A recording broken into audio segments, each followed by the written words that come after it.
ওরা চায় দলিত, আদিবাসী, মুসলিম, মতুয়া, লোদা, সবর জাতি যারা আছেন, যারা পিছিয়ে বর্গের আছেন, তারা হুজুর হুজুর করবে, ওই 500,000 টাকা দেবে মায়েদেরকে, ওটাই ওদের জন্য বড় পাওনা। কিন্তু আমাদের বক্তব্য হচ্ছে 500,000 নয়, আমার অধিকার আমাকে বুঝিয়ে দিতে হবে। মায়ের হাতে 500,000 দিচ্ছে, মায়ের সন্তানের যখন চিকিৎসার প্রয়োজন হচ্ছে, তখন সরকারি জায়গায় চিকিৎসা পাচ্ছি না, আমরা কলকাতায় ছুটে যেতে হচ্ছে সরকারি চিকিৎসা কেন্দ্রে, সেখানে গিয়েও বেড পাচ্ছি না, হন্য হয়ে ঘুরতে হচ্ছে, বা না হলে আমাদেরকে বেসরকারি হসপিটালে গিয়ে চিকিৎসা পরিষেবা নিতে হচ্ছে। 10,000 12,000 টাকা খরচ হচ্ছে, 10,000 12,000 টাকা ট্রিটমেন্ট করতে লেগে যাচ্ছে একবারেই। এর বিরোধিতা যখন আমরা করছি, তখন আমাদের উপর রাগ হয়ে যাচ্ছে। যারা আপনার অধিকারের কথা বলছে, তাকে কিন্তু দেখে দেওয়া হচ্ছে আপনার বিরুদ্ধে। আমাকে সত্যি হাসি লাগে। আমি যখন ওয়াকাফ প্রপার্টি উদ্ধারের কথা বলি, আনিসকে হত্যা করা হলো কেন সে কথা বলি, যখন সংখ্যালঘু ছেলে মেয়েদের শিক্ষার কথা বলি, চাকরির কথা বলি, কর্মসংস্থানের কথা বলি, যে সমস্ত প্রতিশ্রুতি মমতা ব্যানার্জি দিয়েছিলেন সংখ্যালঘু সমাজের মানুষদের উদ্দেশ্যে 2011 সালের আগে, সাচার কমিটির সুপারিশগুলো বাস্তবায়নের কথা বলেছিলেন। সাচার কমিটির সুপারিশ যেগুলো বলেছে মানুষের ক্ষেত্রে, সেগুলো বাস্তবায়নের বলেছিলেন, এবং ওয়াকাফ প্রপার্টি উদ্ধারের কথা বলে ভোট নিয়েছিলেন। আমি যখন বলি কত বিঘা ওয়াকাফ প্রপার্টি উদ্ধার হলো, তার তথ্য দিন। ওয়াকাফ প্রপার্টি থেকে এক বছরে কত টাকা ইনকাম হয়, কোন কোন জায়গায় খরচ করে, তার তথ্য দিন। যখন এই কথাগুলো বলি, তখনই আমি বিজেপির দালাল বা এসএফ বিজেপির দালাল হয়ে যাই। আমি যখন ছুটে চলে যাই চৌপড়াতে, আদিবাসী মা বোন বাপ ভাইদের উপর অত্যাচার করেছিল তৃণমূলের দুষ্কৃতীরা, মাটি মাফিয়ারা যারা অত্যাচার করেছিল, তাদের পাশে যখন গিয়ে দাঁড়াই, এবং সাথে সাথে দেবত্ব সম্পত্তি, যেটা হিন্দু সমাজের পূর্বপুরুষেরা ধর্মের নামে, দেবদেবীর নামে যে সম্পত্তি উৎসর্গ করেছেন, সেই সম্পত্তি হস্তান্তরযোগ্য নয়, যাকে আমরা দেবত্ব সম্পত্তি বলে জানি, সেই দেবত্ব সম্পত্তি যখন বেহাত হয়ে যাচ্ছে, সেটা উদ্ধারের কথা যখন বলি, ফেক এসটি এসসি সার্টিফিকেট কেন ইস্যু হচ্ছে, তাদের বিরুদ্ধে আইনত ব্যবস্থা গ্রহণ করতে হবে, এর যখন বিরোধিতা করি। গত বছরে আপনারা দেখেছিলেন টেট পরীক্ষার সময় আমার হিন্দু মাকে, হিন্দু বোনকে শাখাপালা খোলে পরীক্ষা কেন্দ্রে ঢুকতে বাধ্য করেছিল, এর বিরোধিতা যখনই আমি করছি, যখনই আমি ছুটে চলে যাচ্ছি বিদ্যুৎ মন্ডলের বাড়িতে, যখনই আমি ছুটে চলে যাচ্ছি রোমা ওরায়ের বাড়িতে, তারা কেন অত্যাচারের শিকার হচ্ছে, তখন আমাদেরকে আটকাতে পারছে না। আমাদের বিরুদ্ধে তখন সেই সমস্ত এলাকাতে গিয়ে বলছে নওশাদ সিদ্দিকী দাড়ি টুপিওয়ালা ছেলে, ও মুসলমানদের দল, ওর পাশে তোমরা থাকবে না। আমি যখন ওয়াকাফ প্রপার্টি উদ্ধারের কথা বলছি, তখন হয়ে যাচ্ছি বিজেপির দালাল, আর যখন দেবত্ব সম্পত্তি উদ্ধারের কথা বলছি, তখন হয়ে যাচ্ছি কি মুসলমানদের দল। তাই বন্ধুগণ, ভয় পাওয়ার কোনো জায়গা নাই। আমি আপনাদের কাছে অনুরোধ করব, পার্লামেন্টে এমন লোককে পাঠান যে মানুষের কথা বলবে। কাশ্মীর থেকে শুরু করে কন্যাকুমারী, এদিকে দার্জিলিং থেকে শুরু করে সাগর পর্যন্ত মানুষ আজকে বঞ্চিত হচ্ছে, জাত ধর্ম বর্ণ নির্বিশেষে আজকে মানুষ বঞ্চিত হচ্ছে, আর আমাদেরকে জাতের খেলায় মাতিয়ে রেখেছে। আপনারা জানেন, আপনাদেরকে আমি আরেকবার জানিয়ে দিতে চাই, ক্ষুধার সূচকে ভারতবর্ষ পাকিস্তানের থেকেও পিছিয়ে গিয়েছে। ভারতবর্ষের অর্থাৎ ক্ষুধার্তের সংখ্যা এত বেড়ে গিয়েছে। একটা উদাহরণের জন্য বলছি, আমি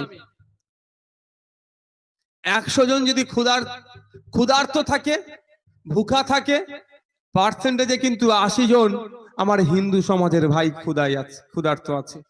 তাদের জন্য আমাদেরকে লড়াই করতে হবে।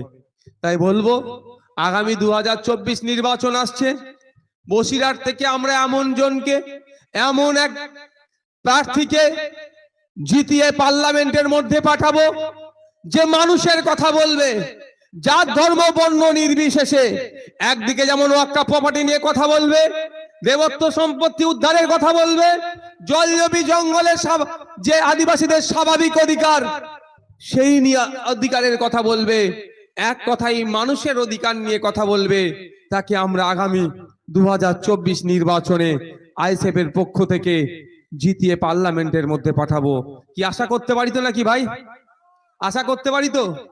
এতদিন তো অনেককে বিশ্বাস করলেন, 2019-এ সিএ এর হাত থেকে বাঁচার জন্য যাকে ভোট দিলেন, যখন সিএ আপনার কে ভয় দেখানোর জন্য যে সিএ আনা হয়েছে, এর বিপক্ষে ভোট দেওয়ার জন্য যাকে পাঠালেন সেই ভোটটা দিল না। মমতা ব্যানার্জি তাকে কিন্তু তার বিরুদ্ধে কোনো অ্যাকশনও নিলেন না। তাই বন্ধুগণ, তো আগামী 2024 আসছে, আমাদেরকে এমন লোকই পাঠাতে হবে, শুধু সিএ নয়, সমস্ত বিষয় যে রাষ্ট্রায়ত্ত সম্পত্তি যেগুলো আছে সেগুলোকে বিক্রি করে দিচ্ছে। রেল বিক্রি হয়ে যাচ্ছে, প্ল্যাটফর্ম বিক্রি হয়ে যাচ্ছে, এয়ারপোর্ট বেসরকারীকরণ হয়ে যাচ্ছে, এলআইসি বেসরকারীকরণ হয়ে যাচ্ছে। মানে যেগুলো স্বাধীনতার এত বছর ধরে মানুষ তিল তিল করে গড়ে তুললো রাষ্ট্রায়ত্ত সম্পত্তি, সেগুলোকে বিক্রি করে দিচ্ছে যারা, তাদের বিরুদ্ধে বলিষ্ঠ কণ্ঠে বলার জন্য পার্লামেন্টে আমাদের জনপ্রতিনিধি প্রয়োজন আছে। তাই আমি অনুরোধ করবো আপনাদেরকে এখান থেকে পাঠান।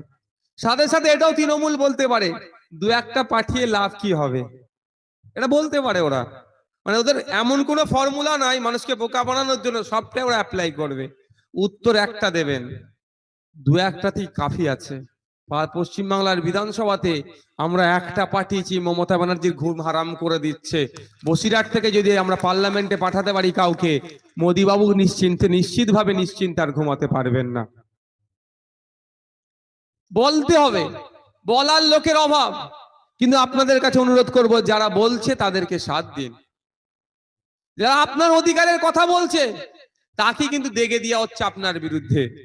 আমাকে সত্যি হাসি লাগে, আমি যখন ওয়াকাফ প্রপার্টি উদ্ধারের কথা বলি, আনিসকে হত্যা করা হলো কেন সে কথা বলি, যখন আমি বলি যে রমজান মাসে আপনারা যারা তৃণমূলের নেতারা আছে, রোজা রাখুক আর না রাখুক, সন্ধ্যাবেলা ইফতার মাহফিলে বসে পড়ে, ইফতার পার্টির নাম দিয়ে গিলতে শুরু করে দেয়, বেরোজগার গুলো রোজাদারদের সাথে শুরু করে দেয়।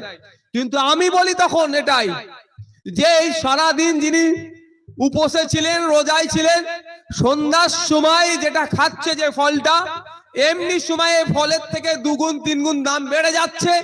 দামটা কিভাবে কন্ট্রোল করা যায় তার ব্যবস্থা সরকার করুক, সেটা না করে এরা সন্ধ্যাবেলায় ইফতার মাহফিলে বসে খেতে শুরু করে দেয়।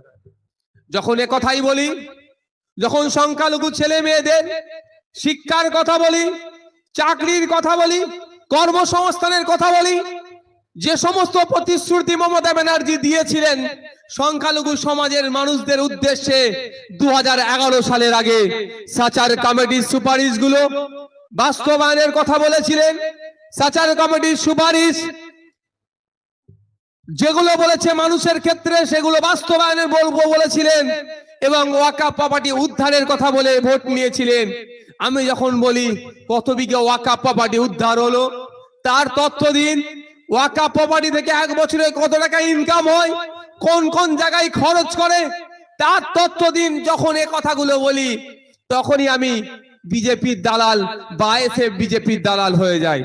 আমি যখন ছুটে চলে যাই চোপড়াতে, আদিবাসী মা বোন বাপ ভাইদের উপর অত্যাচার করেছিল তৃণমূলের দুষ্কৃতীরা, মাটি মাফিয়ারা যারা অত্যাচার করেছিল, তাদের পাশে যখন গিয়ে দাঁড়ায়, এবং সাথে সাথে দেবত্ব সম্পত্তি যেটা হিন্দু সমাজের পূর্বপুরুষেরা ধর্মের নামে, দেবদেবীর নামে যে সম্পত্তি উৎসর্গ করেছেন, সেই সম্পত্তি হস্তান্তরযোগ্য নয়, যাকে আমরা দেবত্ব সম্পত্তি বলে জানি, সেই দেবত্ব সম্পত্তি যখন বেহাত হয়ে যাচ্ছে, সেটা উদ্ধারের কথা যখন বলি, ফেক এসটি এসসি সার্টিফিকেট কেন ইস্যু হচ্ছে, তাদের বিরুদ্ধে আইনত ব্যবস্থা গ্রহণ করতে হবে, এর যখন বিরোধিতা করি।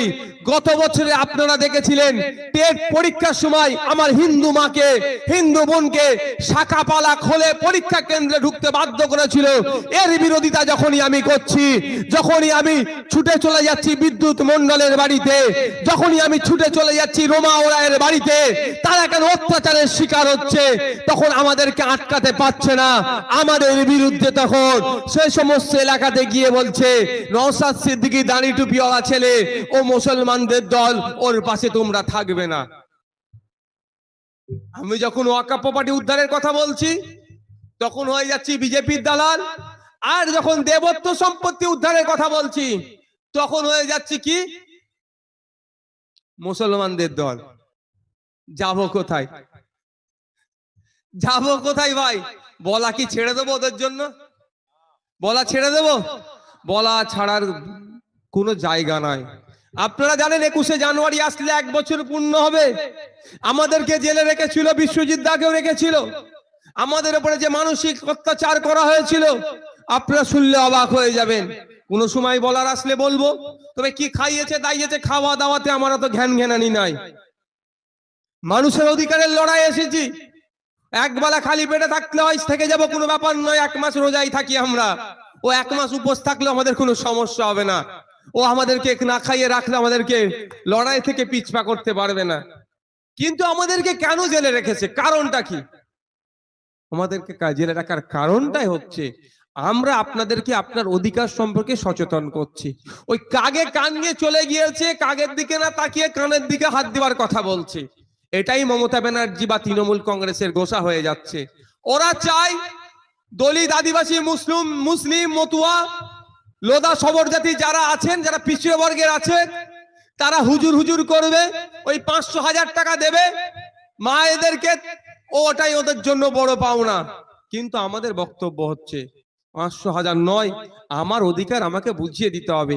মায়ের হাতে 500,000 দিচ্ছে, মায়ের সন্তানের যখন চিকিৎসার প্রয়োজন হচ্ছে তখন সরকারি জায়গায় চিকিৎসা পাচ্ছি না, আমরা কলকাতায় ছুটে যেতে হচ্ছে সরকারি চিকিৎসা কেন্দ্রে, সেখানেই গিয়েও বেড পাচ্ছি না, হন্য হয়ে ঘুরতে হচ্ছে। বা না হলে আমাদেরকে বেসরকারি হসপিটালে গিয়ে চিকিৎসা পরিষেবা নিতে হচ্ছে। 10,000 12,000 টাকা খরচ হচ্ছে, 10,000 12,000 টাকা ট্রিটমেন্ট করতে লেগে যাচ্ছে একবারেই। এর বিরোধিতা যখন আমরা করছি তখন আমাদের উপর রাগ হয়ে যাচ্ছে।